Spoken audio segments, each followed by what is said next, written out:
بسم اللہ الرحمن الرحیم۔ السلام علیکم ناظرین، آج کا درس قرآن نمبر 422 کا خلاصہ پیش خدمت ہے۔ حدیث میں آتا ہے کہ 5 چیزیں مفاتیح الغیب ہیں جنہیں اللہ کے سوا کوئی نہیں جانتا۔ مفاتیح الغیب سے مراد ایسا علم جو صرف اللہ تعالیٰ کو پتہ ہے، جس کا کسی بھی انسان یا ذی روح کو نہیں پتہ۔ آج کل ترقی یافتہ دور میں انسان نے جتنی مرضی ترقی کر لی ہے، مگر ان 5 چیزوں کا پتہ نہیں چلا سکا۔ وہ 5 چیزیں کیا ہیں، ان کی تفصیل اس ویڈیو میں ہم ذکر کرتے ہیں۔ لیکن ویڈیو شروع کرنے سے پہلے میری آپ سے ریکویسٹ ہے کہ اگر آپ میرے اس چینل پر نئے ہیں تو میرے اس چینل کو سبسکرائب کر لیں اور ساتھ بیل آئیکن کا بٹن بھی پریس کر لیں تاکہ میری ہر نئی آنے والی ویڈیو آپ کو بر وقت مل سکے۔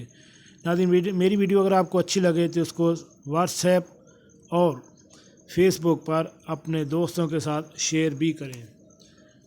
جی ناظرین، سب سے پہلے نمبر ہے قرب قیامت کی علامات نبی پاک صلی اللہ علیہ وآلہ وسلم نے بیان فرمائی ہیں، لیکن قیامت کے وقوع کا یعنی علم اللہ کے سوا کسی کو نہیں پتہ، نہ کسی فرشتے کو، نہ کسی نبی مرسل کو۔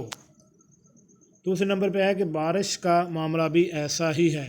آثار و علائم سے تخمینہ تو لگایا جاتا ہے یا لگایا جا سکتا ہے، لیکن یہ بات ہر شخص کے تجربہ اور مشاہدے میں ہے کہ یہ تخمینے کبھی صحیح نکلتے ہیں اور کبھی غلط۔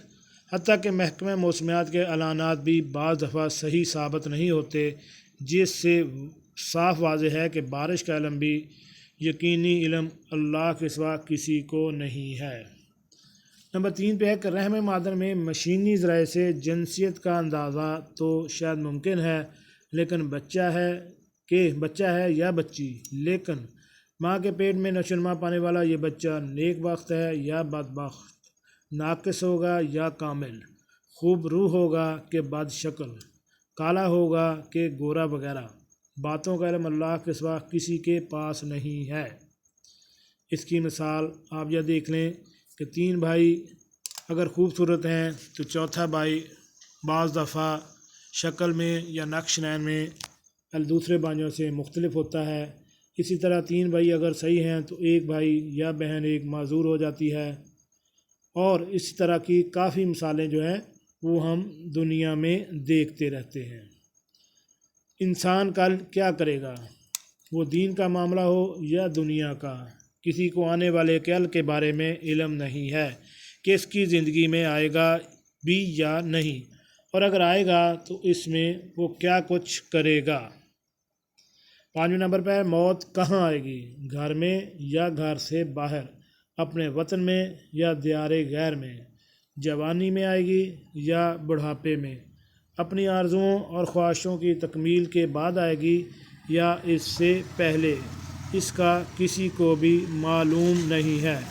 اس کی مثال آپ ادھر سے دیکھ لیں کہ بعض دفعہ ایسا ہوتا ہے کہ بندہ کہتا ہے کہ میری موت گھر میں آئے، اور لیکن وہ سفر میں کہیں جاتا ہے اور ایکسیڈنٹ ہو جاتا ہے اور اس کی موت وہیں ہو جاتی ہے۔